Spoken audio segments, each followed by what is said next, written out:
This is the A-24, which is what we fly.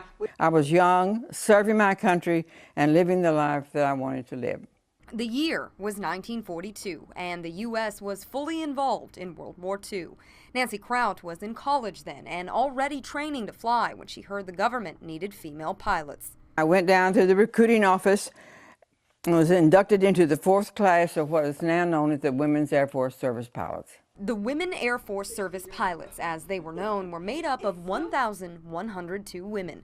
Trained in Texas, then sent to bases all over the U.S., they flew non-combat missions so their male counterparts could be deployed overseas. For Kraut, getting her wings was a dream come true. She still has the stack of letters she wrote to her mother back home, one for almost every week she served. We'll be here approximately 2 to 3 months. And then I don't think anyone here knows where we will go. They went all over the country, logging more than 60 million miles, flying missions in every type of military aircraft. Kraut belonged to the Tow Target Squadron based in North Carolina, entrusted with pulling a target to be shot at as part of anti-aircraft training for soldiers. It was said that they chose the most accomplished pilots for this duty, but whether we were better pilots or just more expendable, I don't know. From 1942 to 1944, 38 WASPs sacrificed their lives while serving their country.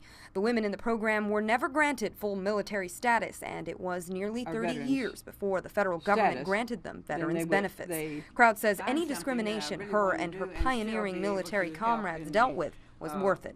Well, I feel like we were paving the way, you know, for later years. Now, more than 5 decades after the WASPs were deactivated, there is a push to formally recognize them for their service.